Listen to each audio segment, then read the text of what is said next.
Six Stages Gaming is brought to you by GamersGauntlet.net. Check them out for all your single, sealed product, and playmats. Hey guys, welcome to another Six Stages Gaming Deck Spotlight. Matt here, bringing you something a little bit different. So this week we're going to be covering a new game that's coming out to the United States, Final Fantasy trading card game.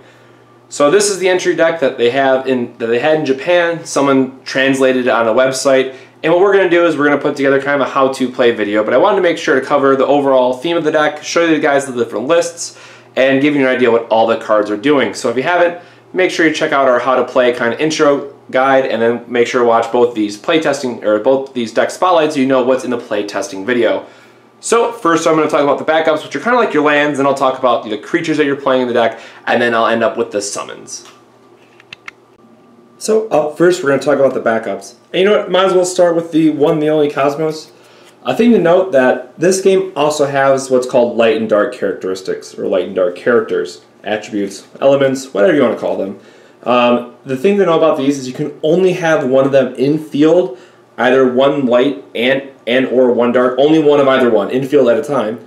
Now Cosmos has a special rule where she says if you play her first, and it's very important, you have to play her first, you can also play the Warrior of Light, which is a 4-drop shine or light character. Now what's so great about Cosmos is she can tap for any attribute, so obviously that's a great thing that she can do that.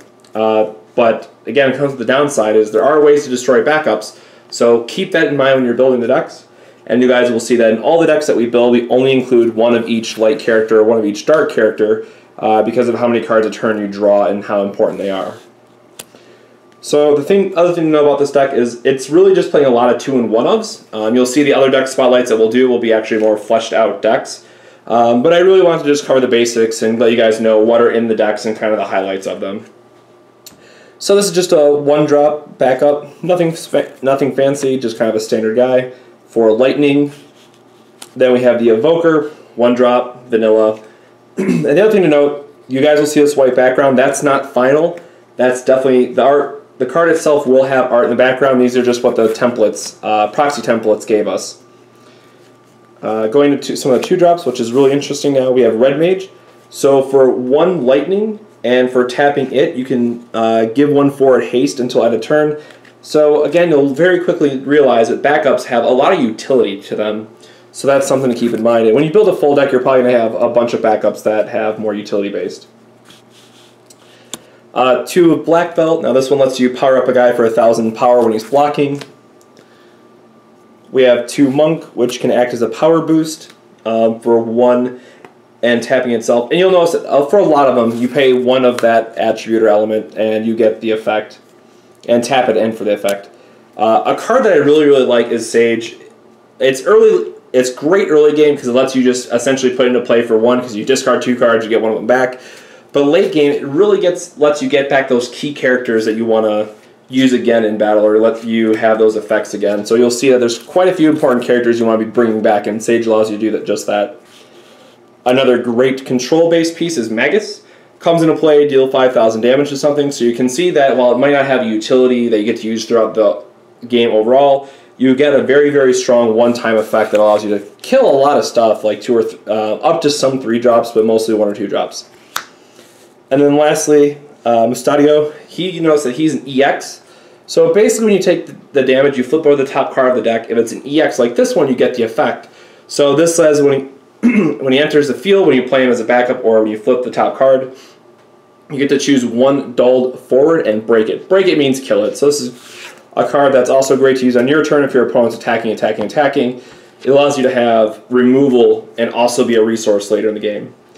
Now going into some of the forwards. We have Kate Sith, sorry about that. 1-drops in this game, for the ones that I've seen at least, are mostly utility based and they'll have only 1,000 power. So he gets a blocker out of the way for you, which can be great in the Fire Lightning deck. I know a lot of people are probably going to want to make. Lightning or this purple color, really, as you'll see some of the purple cards in this deck, they really focus on either haste or being able to get your blockers out of the way for more damage. So 2 Kate Sith just for blockers. Barrett. Now this is where I can finally pull up something interesting. So you can only have 3 of any 1 card in the deck. However, you'll notice that there's other Barretts that you can play, and I'll get into that card in a little bit. So you'll see here that it has red text and that S. That S means that you have to discard another card with the same name and then pay whatever other costs are associated, and you get a special attack. What's really, really cool is all these special attacks are actual attacks that they had in the video games. So you'll notice, like Gatling Gun and the other one's Hammer Blow, which I'll get into in a minute, you know, they're actually saving those names from the games. To Delita, this guy has actually been amazing for me with some of the unblockable cards. He's a 5K, but when he blocks, he becomes a 6K. And the important thing to note here is blocking is like Magic, where it doesn't tap to block. So you can actually pump him up to a 6K and then up to a 7K, which can help make combat in your favor. So I think if I make a more Earth-based control deck, I'm probably going to have 3 of these guys in there just so I don't auto-die to the unblockable deck. A card I've been really happy with in terms of ROM, which is a summon I'll get into later. This version of Onion Knight. Now, no, there's also different Onion Knights. There's a lightning one, there's a wind one, I think there's a fire one too, if I'm not mistaken. And they all have different roles. This is just a great combo piece if you find a way with either Barrett's Gatling Gun or Rom. I think there's some other cards that deal a point of damage, or Orlando. There's other cards you can combo with him, and he acts as a really nice removable piece. And 6,000 defense, or 6,000 power rather, is not anything to scuff at either. Kind of just your vanilla hasty guy, Dragoon. Now the thing to know is because they have this card symbol up here, that means you could have up to 3 of them in field at a time. Again, max card limit's 3 anyway, so you could have all 3 of them on the field if you want. If they don't have that icon like Onion Knight, you can only have 1 card with the name Onion Knight in play. Even if it's a different card, you can only have 1 in play with that name. So that gets back to the point of Barrett. He has the same thing. He has a special ability, Hammer Blow, and you can discard the other Barrett to get that effect. Now, he has a 3 cost, he's a little bit more expensive, a little bit higher power, but it lets you shape your deck that, you know, the other one's really good against trying to clear your opponent's board. This one's really great against upping his power so he can punch through some enemies. They have very different utility for each one. A card that I'm not in love with at all, but he has a very, very strong special effect, so you know, you get to run effectively 3 of this guy and 3 of the 2-drop that I showed, so maybe it's fine.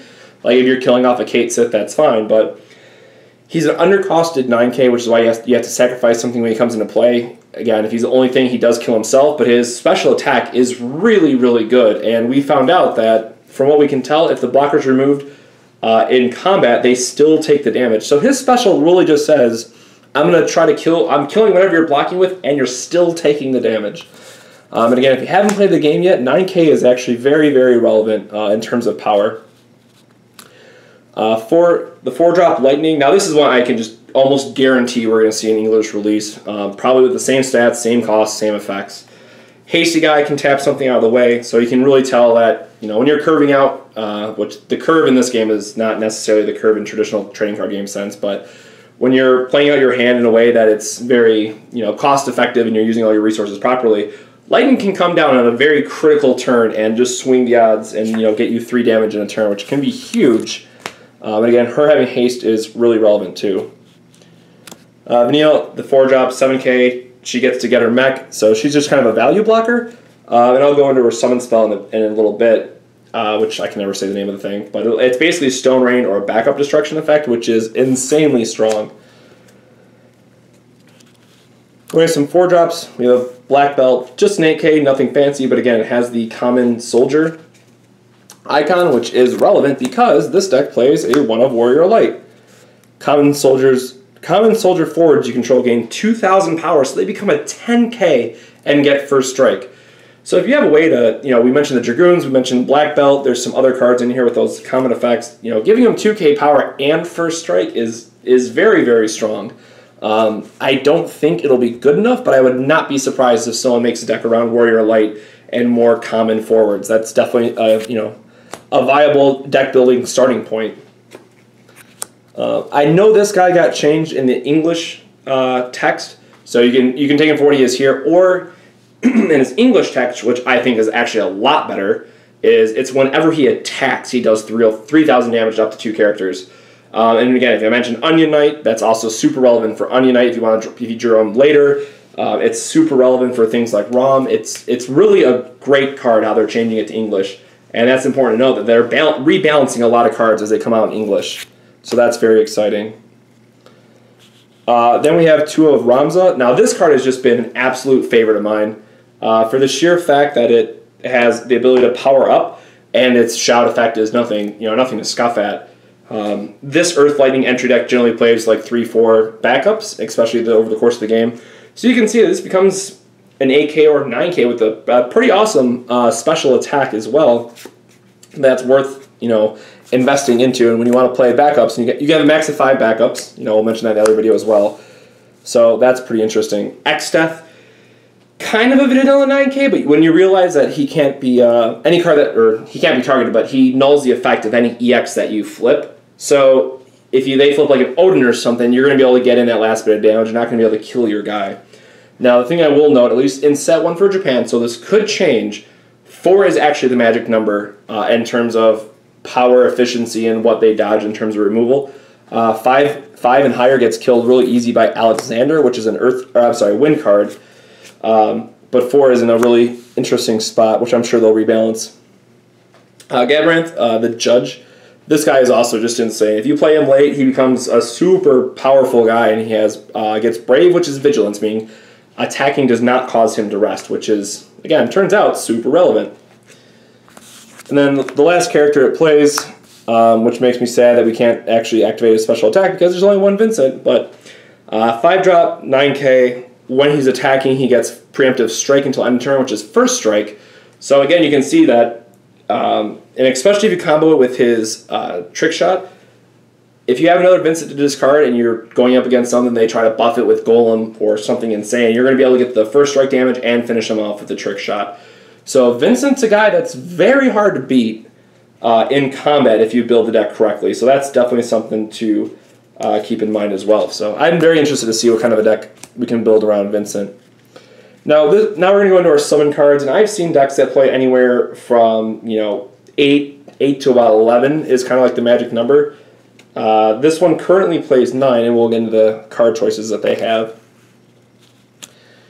Plays a 2 of Golem. This is kind of just like a nice battle trick, but also it really helps out on blocking. You can give your something plus 4K, and once you get a couple games on your belt, you'll kind of realize that every crystal point has kind of a value of attack. If it has 4 crystal points, it'll have somewhere around 8K attack. 7 to 8. If it has 5, it'll have somewhere around 8 to 9.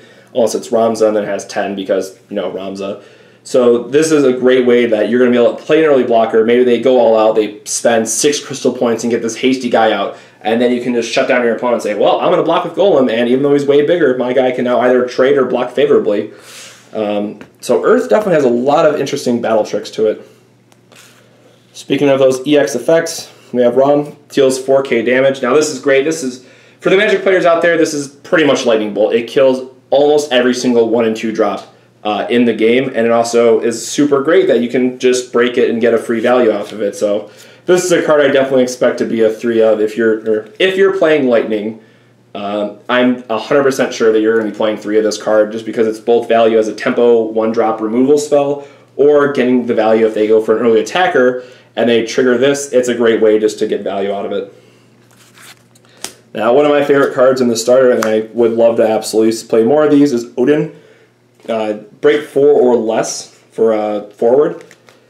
So, for those that play Kaijudo, this is pretty much Bone Blades, I believe was the name of it. But, this isn't an EX, but it's a summon. So summons you can play at any time. And the game is really set up so you have Odin that does 4 or less, Alexander that does 5 or greater. But Odin is really kind of the key card for getting rid of those early aggression points, getting rid of annoying cards like Yuffie that cannot be blocked otherwise. Zidane is definitely still going to be a very strong card, but Odin is just a great way to have an answer for a wide variety of cards that are 4 or less. So I could also see a Lightning Wind deck, so you could play both Odin and Alexander. So there's another idea for brewing. And then finally, Vanille's Giant Robot of Doom. Choose a backup and break it. Now this is super, super relevant. If you're paying attention early on, Cosmos has a thing where if you break her, she takes Warrior of Light with him if he's in the field. So I'm absolutely in love with this card because there's a lot of utility backups that you just don't want your opponent to have. So again, if I'm playing Earth, there's a very, very good chance I'm playing 3 of these just for the sheer fact of they're going to have some kind of backup you want to get rid of. Maybe it's Aerith, maybe it's Cosmos or Chaos. Every deck kind of has something that you just want to get rid of. So that's something to keep in mind. And then literally, just for our Kaijudo fans out there again, Terror Pit or Odin, it's literally the same thing, except we have instants in this game. So it's a 7 cost, just like Terror Pit. Kills literally any forward, just like Terror Pit. It has an EX, just like Terror Pit. So shout out to Mark Wooten out there for my Kalima player who always will have my heart. You know, if you end up watching this or you hear about this, this is definitely you know, harkening back to the days of Kalima, and I really hope to see. You know, again, if you're playing Lightning, you snap play 3 of these, because at worst, you know, it's a 7 cost removal spell, which is a little expensive in this game. You will find out 7's pretty hard to get to, unless you're in the late game. But otherwise, the upside is you get a free removal spell on a very, you know, on something that they might have wasted 2, 3, 4 cards on to get that effect. So thanks for watching, guys. This is going to be, you know, we're definitely going to be doing more Final Fantasy. There's a lot of people who are excited for it. I know there's a lot of people who are getting ready for the release and all the good things that are coming out with it. So the thing to note is Final Fantasy 13 is one of the card game starters that are coming out. So I would definitely expect to see a lot of the cards that were in this deck in the English starter deck that we're going to be getting. So thank you very much for watching, guys. If you want to see more Final Fantasy TCG content, let us know. We'll be more than happy to get that up for you. And make sure to like, comment, subscribe, all that good stuff, and we'll catch you on the next 6 Sages Gaming Deck Spotlight. Have a good one. Thank you so much for watching. Be sure to hit that like button and leave us a comment with what you thought of the video. Don't forget to subscribe to 6 Sage Gaming and check out some of the deck spotlights, duel series, and Force of Community videos that are already on the channel. We also have a Facebook and a Twitter, so feel free to find us there. Lastly, if you have a deck that you would like featured in a video, be sure to drop us a comment below. Until next time, take it easy.